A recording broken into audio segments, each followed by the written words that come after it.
Hello everyone, welcome to Study with Palak, your one-stop solution for all queries and doubts.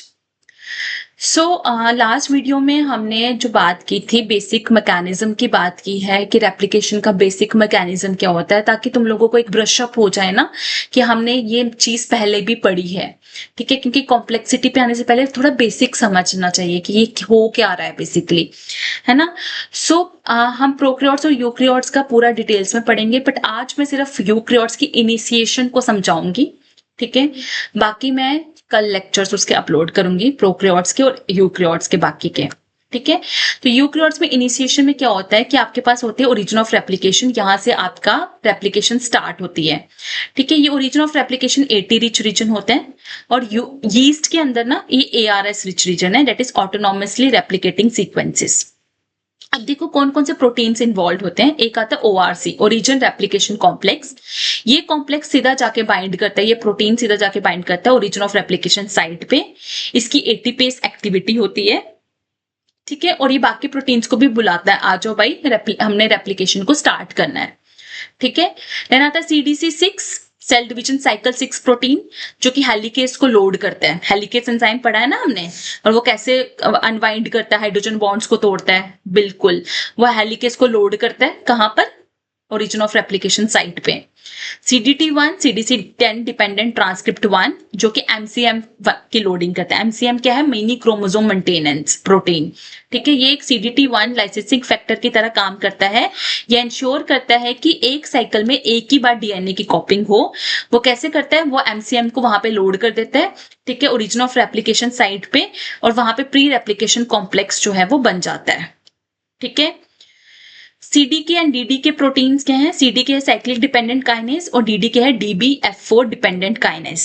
ठीक है, ये important serine threonine kinase proteins हैं, जो कि collaborate करते हैं ताकि आपके DNA की रेप्लिकेशन इनिशिएट हो सके, स्टार्ट हो सके, रेप्लिकेशन स्टार्ट हो सके और रेगुलेटेड हो। ठीक है, CD को हम ग्लोबल रेगुलेटर भी बोलते हैं, एस फेज का। ठीक है, CDK क्या करता है, बहुत सारे प्रोटीन्स की फॉस्फोरिलेशन करता है, वो प्रोटीन जो कि DNA रेप्लिकेशन में इन्वॉल्व है। DDK को हम लोकल कंट्रोल बोलते हैं। ठीक है, DDK क्या करता है, MCM कॉम्प्लेक्स को फॉस्फोरिलेट करता है। ठीक है, जो कि आपके हेलिकेस एक्टिविटी के लिए बहुत ज्यादा इंपॉर्टेंट है, और वहां पे हेलिकेस कॉम्प्लेक्स बनता है जो कि DNA को अनवाइंड करता है। और हेलिकेस कैसे करता है, हाइड्रोजन बॉन्ड्स को तोड़ता है और DNA को अनवाइंड करता है। देन CDC45, जो कि DNA के रेप्लिकेशन को सेल साइकिल के दौरान कंट्रोल भी करता है और स्टार्ट भी कर रहा है। ये CMG हेलिकेस कॉम्प्लेक्स का पार्ट है, जो कॉम्प्लेक्स ऊपर बताया ना मैंने, उस कॉम्प्लेक्स का पार्ट है। ठीक है, ये बाकी प्रोटीन्स के साथ इंटरेक्ट करता है, MCM के साथ, SSBP के साथ, सिंगल स्ट्रैंडेड बाइंडिंग प्रोटीन्स के साथ, पॉलीमरेज अल्फा के साथ। ठीक है, और रेप्लिकेशन एरर्स को प्रिवेंट करता है, जीनोम की स्टेबिलिटी को मेंटेन करता है।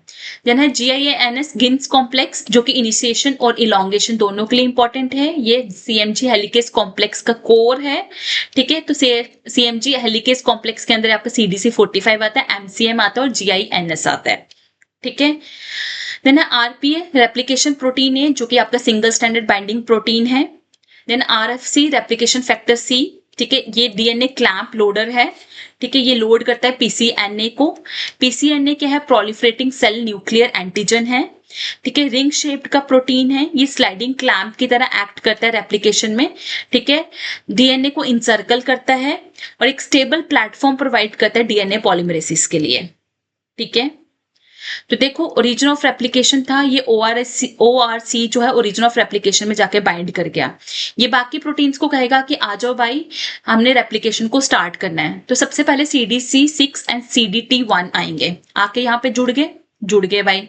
अब होगी हेलिकेस की लोडिंग, दैट इज MCM की लोडिंग होगी। ये MCM 2 to 7 कॉम्प्लेक्स जो है वो यहाँ पे लोड करेगा। ठीक है, CDC6 जो है MCM की लोडिंग करवाएगा, और CDT1 जो है DNA के अंदर चेंजेस लाएगा ताकि ये MCM जो है यहाँ पे लोड हो सके। ठीक है, उसके अंदर कंफर्मेशन चेंजेस लेकर आएगा। ठीक है, अभी ये हेलिकेस जो है वो इनएक्टिव है। ठीक है, अभी बना आपका प्री रेप्लिकेशन कॉम्प्लेक्स, ये आपका प्री रेप्लिकेशन कॉम्प्लेक्स बना है।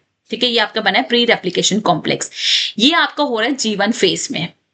ठीक है, अब जाएगा G1 फेज से कहां जाएगा, आपका S फेज में जाएगा। G1 से S फेज में जाने के लिए आपको काइनेस एंजाइम्स की जरूरत पड़ेगी, that is CDK and DDK। CDK जो है CDC6 को फॉस्फोरिलेट करेगा और DDK जो है MCM को फॉस्फोरिलेट करेगा। ठीक है, चलो कर दिया उन्होंने फॉस्फोरिलेट। ठीक है, और साथ ही साथ क्या होगा, आपका जो CDT1 था ये इनहिबिट हो जाएगा, ठीक है, बाय जेमिनिन प्रोटीन, अब इसकी जरूरत नहीं है। ठीक है, जब आपका CDC6 जो है ये फॉस्फोरिलेट होगा तो ये डिग्रेड हो जाएगा। ठीक है, और हेलिकेज जब फॉस्फोरिलेट होगा, MCM जब फॉस्फोरिलेट होगा तो ये गिन्स को और CDC45 को, ठीक है, बुलाएगा कि तुम भी आ जाओ, अब तुम्हारी जरूरत है। ठीक है, और इस MCM रिंग के साथ आके वो जुड़ जाएंगे। ठीक है, और ये जो बुला रहा है ना, this is mediated bye SLD3 and SLD7 complex. ठीक है, सो ये तो आपका डिग्रेड हो गया है, ये इनहिबिट हो गया है। ठीक है, अब आएगा आपका ये गिन्स और CDC45। ठीक है, ये आगे, चलो ये आके जुड़ गया MCM के साथ, और जो आपका MCM धीरे धीरे मूव करेगा, DNA को मेल्ट करेगा। कैसे मेल्ट करेगा, हाइड्रोजन बॉन्ड्स को तोड़ेगा। ठीक है, और साथ ही साथ ये MCM10 को CTF4 प्रोटीन्स को भी बुलाएगा, आ जाओ भाई तुम्हारी भी जरूरत है। ठीक है, तो ये क्या करेंगे, ये आपके बाकी प्रोटीन्स को बुलाएंगे, RPA को बुलाएंगे, पॉलीमरेज अल्फा को बुलाएंगे, प्राइमेस को बुलाएंगे। ठीक है, तो ये MCM देखो धीरे धीरे मूव कर रहा है लेफ्ट की तरफ। ठीक है, हाइड्रोजन बॉन्ड्स को तोड़ते जा रहा है। ठीक है, जो ये आपका RPA जो है सिंगल स्ट्रैंडेड बाइंडिंग प्रोटीन से जुड़ गया यहाँ पे।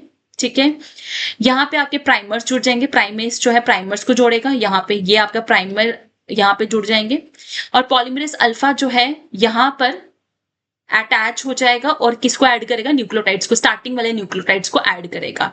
ठीक है, तो ये थी आपका इनिशिएशन कॉम्प्लेक्स।